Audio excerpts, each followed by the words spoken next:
Are you carrying around guilt that you shouldn't be, that is stripping velocity away from you? Hi, this is Ron Carr, your velocity mindset expert. Mel Stoudemire was a great pitcher for the New York Yankees in the 1960s and 70s.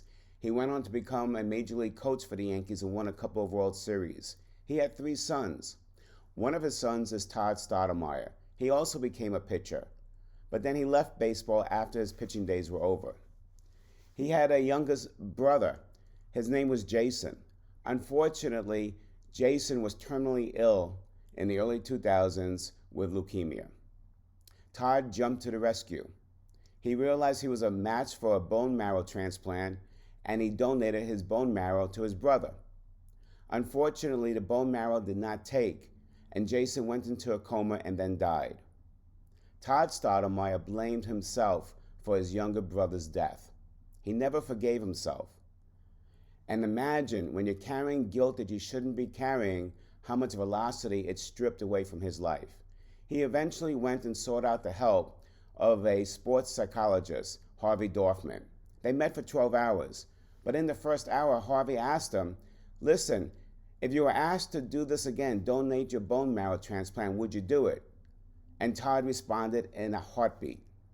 And Harvey reminded him, but you did it already. You see, you did what you wanted to do and what you could do. Donate your bone marrow transplant. Unfortunately, it did not work. You had the power to donate it, but you did not have the power in this case to help your brother survive, and that's not on you. When Todd got through this roadblock, all of a sudden he gained momentum in his life and became an executive coach to some of the top executives in the country. It freed him. What are you carrying around in terms of guilt that you should not be owning? Now, some guilt may be justified, but at the end of the day, we all take on guilt for things that are beyond our control. And when that happens, ask yourself the same question that Harvey Dorfman asked Todd. A, would you do it again? If the answer is yes, you wanted to help somebody, great.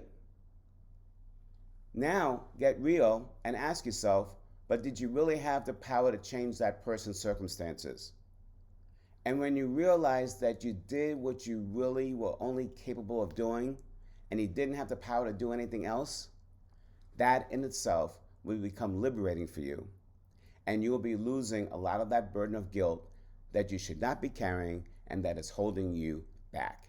That's today's Velocity Mindset message. Please be good to yourself and others, and I'll see you in a couple of days.